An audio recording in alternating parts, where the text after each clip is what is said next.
Le président de la transition, chef de l'État du Burkina Faso, le capitaine Ibrahim Traoré, a échangé samedi 22 octobre 2022 avec la chaîne de commandement militaire. Selon la direction de la communication de la présidence du Faso, après avoir évoqué les raisons qui ont conduit aux événements des 30 septembre, 1er octobre et 2 octobre 2022, le chef de l'État a déroulé sa vision et exposé sa nouvelle stratégie pour une lutte efficace contre le terrorisme. La chaîne de commandement a été invitée à l'union et à plus de détermination afin qu'ensemble, les forces armées nationales puissent réussir leur mission.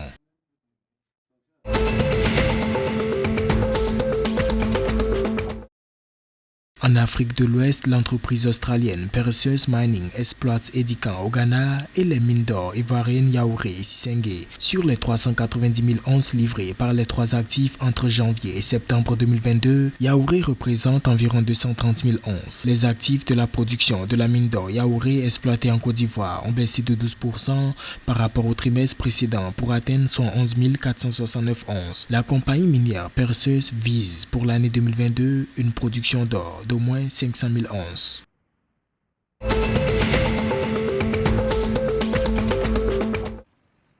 Au Sénégal, l'activité économique est attendue en hausse de 4,8% en 2022 contre 6,1% en 2021 selon le ministère chargé des Finances et du Budget. Un ralentissement qui s'explique par la décélération observée dans le secteur secondaire. À cet effet, la mise en œuvre des réformes de troisième génération inscrites dans le programme de réforme de l'environnement des affaires et de la compétitivité ainsi que l'exécution de la seconde phase du Compact MCA Sénégal Power to Compact serait d'un apport considérable dans le cadre de la relance de l'économie.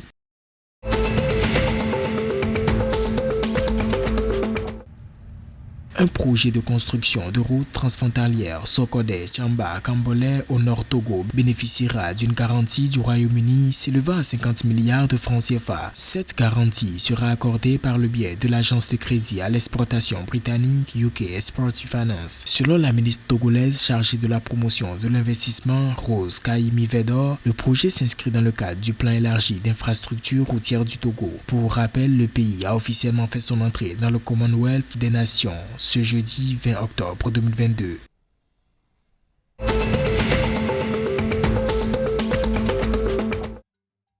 Au Bénin, 8 organisations non gouvernementales ont bénéficié du projet Self-Help édition 2022, fonds spécial d'auto-assistance de l'ambassadeur des États-Unis. Au total, 55 000 $, soit près de 36 245 000 francs CFA, ont été décaissés par le département d'État du gouvernement américain pour le financement. L'objectif est de promouvoir l'autonomie financière et le bien-être social à la base. Le fonds Self-Help a été initié en vue d'apporter une réponse rapide et ponctuelle aux besoins spécifiques exprimés par les communautés locales.